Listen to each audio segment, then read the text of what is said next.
World Crisis Radio. We're conducting our Labor Day review of American labor history, the part of American history that those Austrians, those foreigners, that foreign body of subversive, poisonous foreign doctrine, and those Chicago stooges of Austria have not told you about. And remember, your standard of living, the conditions of your life would be inconceivable without mass struggle by the labor movement. Don't kid yourself. You wouldn't be getting what you're worth. You get what you can obtain through power relations, and that includes political and mass organizing power relations, the existence of the American middle class, inconceivable without the labor movement, even though the success has never been what we wanted. So the AFL, American Federation of Labor, starts off as the craft unions, the skilled trades, the aristocracy of labor in 1881 in Pittsburgh. And their program is they want the 8-hour day and the 6-day week. They are not political, like the British unions, the French in particular, the Germans. No, this is Gompers, Samuel Gompers from the cigar makers, aristocracy of labor. His big thing is reward your friends, punish your enemies. He uses the sympathy strike. He uses secondary boycotts and things like this. But any kind of organization is better than none, even fragmented. So pretty soon the carpenters union gets the 8-hour day, skilled workers once again. They're trying to fight for the closed shop, meaning that you can't be hired unless you're already a member of the union. And they want to fight against the yellow dog contract. The yellow dog contract says, I'll be hired, but I promise I'll never join a union. So by 1914, the AFL has 2 million members among skilled workers. The problem is that that's a small minority of industrial workers. So we needed industrial unionism, and you're going to have to wait for the 1930s to get it. However, there are some successes. Homestead Steel Strike, 1892. This is Henry Clay Frick, and he goes with a lockout. He says, I'm not waiting for you guys to strike. I'm kicking you out. I'm not going to let you work. What he wants to do, he's got some new machinery that he brought in. And he says, I'm going to cut your piecework rate so you earn the same amount as you did before because I don't want to pay. To enforce the lockout, he brings in Pinkerton detectives, a private army.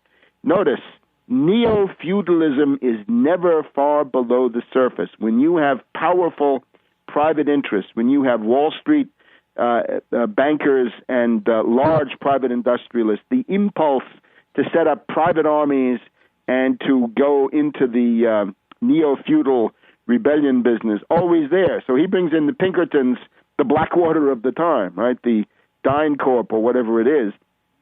The Pinkertons, however, are no match for the strikers. The Pinkertons are surrounded, they're captured, they're disarmed, they're held for a while, and then they're driven out of town on the rail.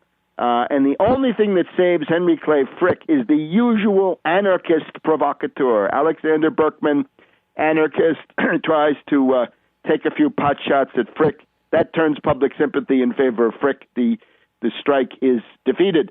Then we have the Pullman strike, right? Now, these are the sleeping cars. George Pullman.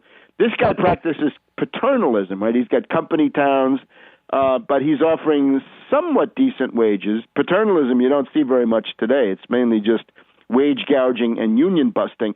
But along comes Eugene V. Debs of the American Railway Union.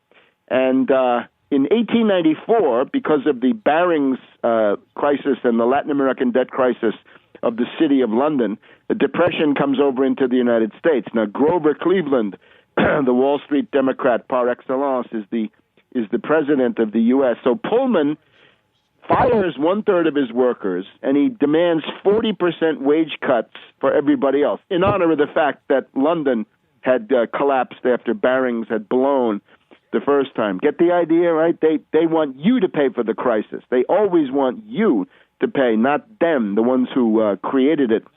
So that becomes a general railway strike in 1894 with secondary boycotts and sympathy strikes and so forth. Once again, everything from Cincinnati to San Francisco is shut down. No cars roll.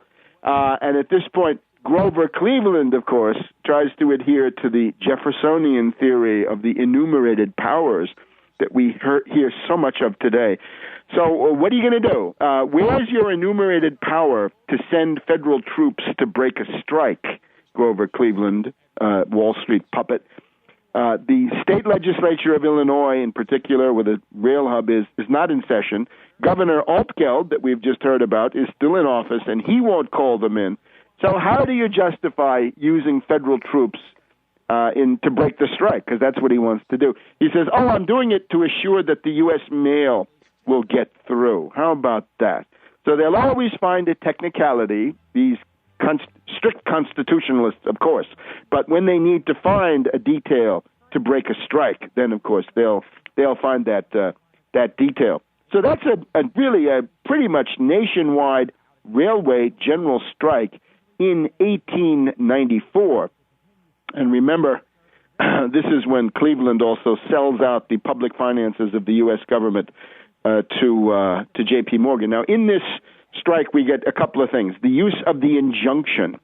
You could not get a jury to convict people for having a strike in many places. But what you can do is you go to a federal judge and you get an injunction demanding that the workers go back to work. And then if they defy that, which is what they're going to do, then you put them in jail. And that's what happens to Eugene V. Debs. There's an attempt to brand unions as conspiracies in restraint of trade. This is helped along by the Sherman Antitrust Act of 1890.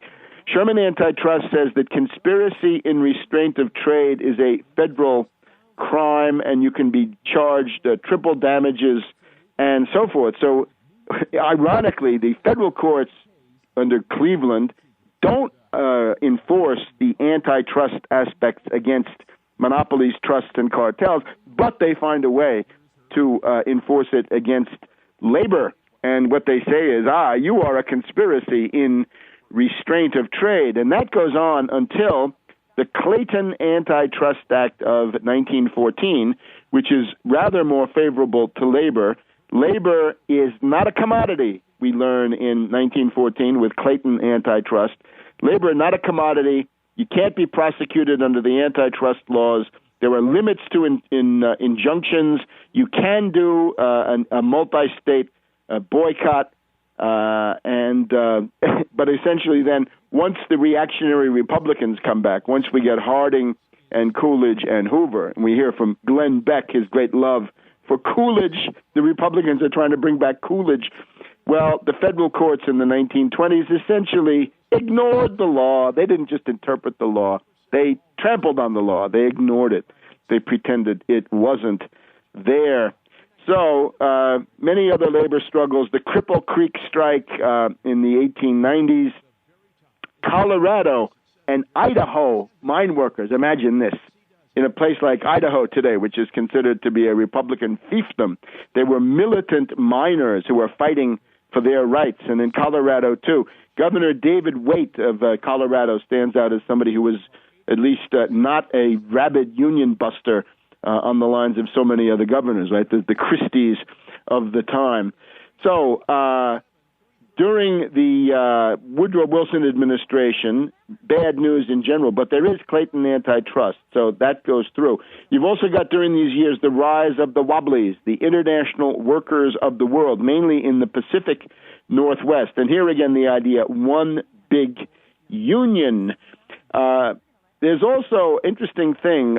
We, of course, have the Anglo-Saxon common law in the United States. That's, life, liberty, and property is defined to include a whole range of things which are not spelled out, which come from the Anglo-Saxon common law. So there are aspects of the common law which can be used in favor of labor, and we'll get to those in just a second.